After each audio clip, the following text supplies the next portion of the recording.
হরে কৃষ্ণ। আজ অত্যন্ত পবিত্র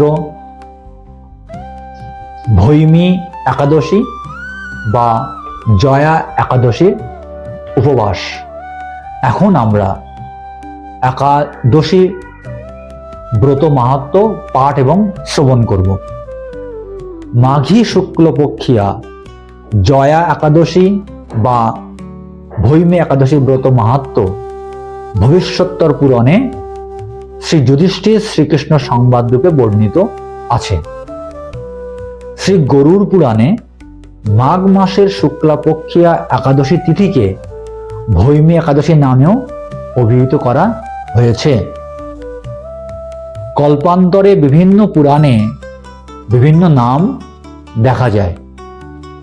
পদ্মপুরাণ অনুসারে জ্যৈষ্ঠ মাসের শুক্লপক্ষিয়া একাদশীর নামই পাণ্ডব নির্জলা বা ভীমসেনী বা ভৈমী একাদশী। যুধিষ্ঠির বললেন, হে কৃষ্ণ, আপনি কৃপা করে মাঘ মাসের শুক্লপক্ষের একাদশীর সবিশেষ বর্ণনা করুন। শ্রীকৃষ্ণ বললেন, হে মহারাজ, মাঘ মাসের শুক্লপক্ষের একাদশী জয়া নামে প্রসিদ্ধ। এই তিথি সর্বপাপ বিনাশিনী, সর্বশ্রেষ্ঠা, পবিত্রা, সর্বকাম ও মুক্তি প্রদায়িনী। এই ব্রতের ফলে মানুষ কখনো প্রেতত্ব প্রাপ্তি হয় না। এই একাদশীর নিম্নরূপ উপাখ্যান শোনা যায়। একসময় স্বর্গলোকে ইন্দ্র রাজত্ব করছিলেন। সেখানে অন্য দেবতারাও বেশ সুখেই ছিলেন। তারা পারিজাত পুষ্প শোভিত নন্দন কাননে অপ্সরাদের সাথে বিহার করতেন।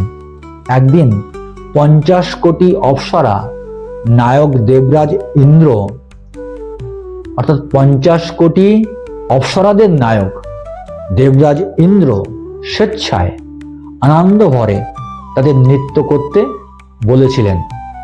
নৃত্যের সাথে গন্ধর্বগণ গান করতে লাগলেন। পুষ্পদত্ত, চিত্রসেন প্রভৃতি প্রধান প্রধান গন্ধর্বেরাও সেখানে উপস্থিত ছিলেন। চিত্রসেনের পত্নীর নাম মালিনী। পুষ্পবন্তী নামে তাদের এক কন্যাও ছিল। পুষ্পদত্তের পুত্রের নাম মাল্যবান। এই মাল্যবান পুষ্পবন্তী রূপে মুগ্ধ হয়েছিল। পুষ্পবন্তী পুনঃ পুনঃ কটাক্ষ দ্বারা মাল্যবানকে বশীভূত করছিল, অর্থাৎ বারবার চোখের দৃষ্টি দিয়ে মাল্যবানকে বশীভূত করছিল।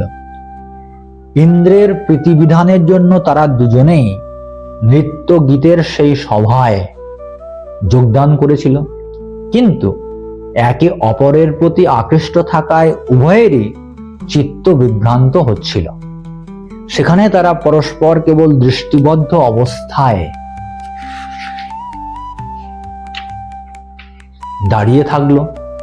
ফলে গানের ক্রম বিপর্যয় ঘটে গেল। তাদের এই রকম তাল মান ভঙ্গভাব দেখে তারা যে পরস্পর কামাসক্ত হয়েছে দেবরাজ ইন্দ্র তা বুঝতে পারলেন। তখন ক্রোধ বশে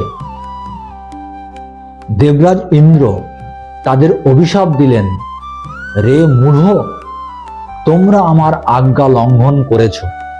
তোমাদের ধিক, এখনই তোমরা পিশাচ যোনি লাভ করে মর্ত্যলোকে নিজ দুষ্কর্মের ফল ভোগ করো।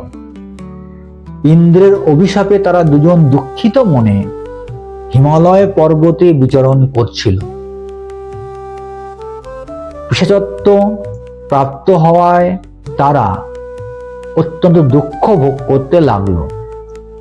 হিমালয়ের প্রচন্ড শীতে কাতর হয়ে নিজেদের পূর্ব পরিচয় বিস্মৃত হলো।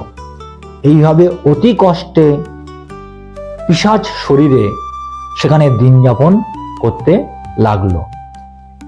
একদিন পিশাচ নিজ পত্নী পিশাচিকে বলল, সামান্য মাত্র পাপ করিনি, অথচ নরক যন্ত্রণার মতো পিশাচত্ব প্রাপ্ত হয়েছি।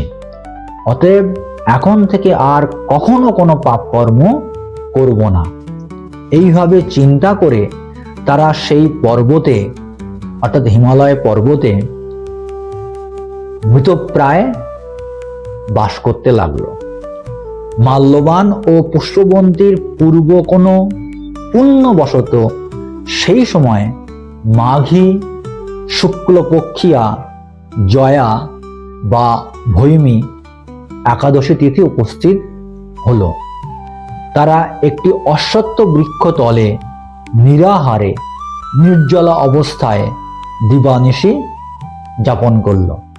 দিন রাত্রি তারা জেগে রইল, জেগে তারা ভগবানের চিন্তায় সময় অতিবাহিত করলো এবং তারা নিরাহার কোনো আহার গ্রহণ করেননি এবং কোনো জলও পর্যন্ত গ্রহণ করেননি। শীতের প্রকোপে অনিদ্রা রাত্রি অতিবাহিত হলো। এতটাই শীত ছিল যে তারা রাত্রিবেলা ঘুমাতেও পারেননি। পরদিন সূর্য উদয়ে দ্বাদশী তিথি উপস্থিত হলো। জয়া একাদশীর দিন অনাহার ও রাত্রি জাগরণে তাদের ভক্তির অনুষ্ঠান পালিত হল। এই ব্রত পালনের ফলে ভগবান বিষ্ণুর কৃপায় তাদের পিশাচত্ব দূর হলো। তারা দুজনে তাদের পূর্ব রূপ ফিরে পেল। তারপর তারা স্বর্গে ফিরে গেল। দেবদাস তাদেরকে দেখে অত্যন্ত আশ্চর্য হলেন। তিনি জিজ্ঞাসা করলেন, কোন পুণ্য ফলে তোমাদের পিশাচত্ব দূর হলো? আমার অভিশাপ থেকে কে তোমাদের মুক্ত করল? মাল্যবান বললেন, হে প্রভু, ভগবান বাসুদেবের কৃপায় জয়া একাদশীর ব্রতের পূর্ণ প্রভাবে, জয়া বা ভৈমী একাদশী ব্রতের পূর্ণ প্রভাবে আমাদের পিশাচত্ব দূর হয়েছে। তাদের কথা শুনে দেবরাজ ইন্দ্র বললেন, হে মাল্যবান, তোমরা এখন থেকে আবার অমৃত পান করো।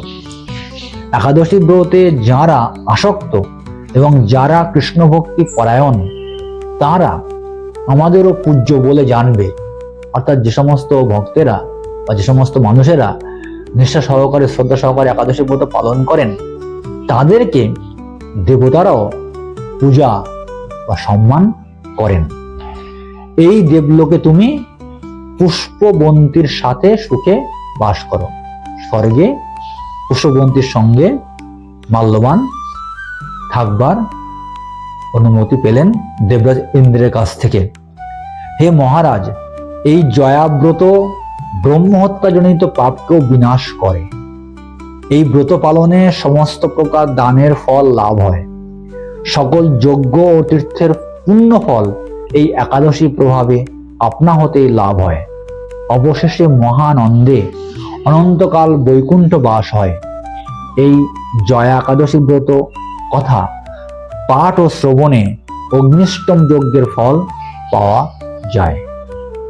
তাহলে আমরা এখান থেকে দেখতে পেলাম একাদশী ব্রত পালন করা কতটা গুরুত্বপূর্ণ। আমরা নিষ্ঠা এবং শ্রদ্ধা সহকারে একাদশী ব্রত পালন করব।